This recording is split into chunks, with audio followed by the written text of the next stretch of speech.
பார்வை போதும், ஒரு வார்த்தை போதும், என் ஆன்ம நலமாகிடும். ஒரு பார்வை போதும், ஒரு வார்த்தை போதும், என் ஆன்ம நலமாகிடும். எழுவாய் வருவாய் இதயம் நிறைவாய், என் கண்ணீரை மாய்த்து நீ நலமாக்குவாய். விண்ணக அப்பமேவா, விண்ணின் மழையாய் எனில் வாழவா. விண்ணக அன்பே உன்னத கனியே, உயிரே உணவே இறைவா.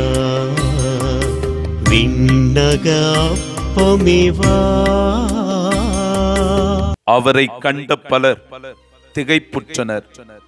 அவரது தோற்றம் பெரிதும் உருகுலைந்ததால் மனித சாயலே அவருக்கு இல்லாதிருந்தது.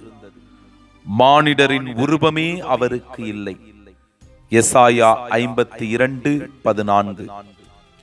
எசாயா இறைவாக்கினர் முன்னறிவித்த இந்த வார்த்தைகள் இயேசுவின் வாழ்க்கையை, அவரது பாடுகளை, மரணத்தை நமக்கு முன்குறித்து காட்டுகிறது.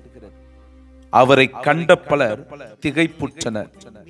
ஆம், பார்வையற்றோருக்கு பார்வை தந்தாரே, கால் ஊனமுற்றோரை நடக்கச் செய்தாரே, பேச்சற்றோரை பேச வைத்தாரே, கை சூம்பியவரை குணமாக்கினாரே, தொழுநோயாளரை தொட்டு அரவணைத்தாரே, உயிரிழந்தவரை உயிரோடு எழுப்பினாரே. இந்த இயேசுவுக்கா இந்த நிலைமை? இந்த இயேசுவுக்கா இந்த கொடூரம்? தோற்றம் உருகுலைந்ததால் மனித சாயலே அவருக்கு இல்லாதிருந்தது. தலையிலும் முகத்திலும் அடித்த காயம், முகத்தில் குத்திய வீக்கம், தடியால் அடித்த வலி, கன்னத்தில் உடைந்த எலும்பு, முகமெல்லாம் இரத்தக்கரை படிந்திருந்ததால் உருகுலைந்து போன இயேசுவின் முகம் மனித சாயலே இல்லாமல் இருந்தது. நிந்தை அவமானங்களை தாங்கிக் கொண்ட இயேசுவே இறுதி வரை தந்தையின் திருவுளத்தை நிறைவேற்றியவரே.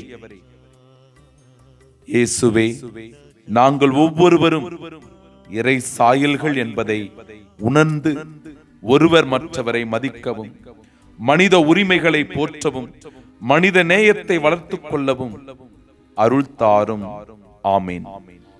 இதயம் வளமான நிலமாக்குவோம், இறையை உணவாக்க நிறையாகுவோம். நிலை வாழ்வை நுகரும் நேரம், இறை மனித சங்கம நேரம். விண்ணக அப்பமேவா, விண்ணின் மழையாய் எனில் வாழவா. விண்ணக அன்பே உன்னத கனியே, உயிரே உணவே இறைவா.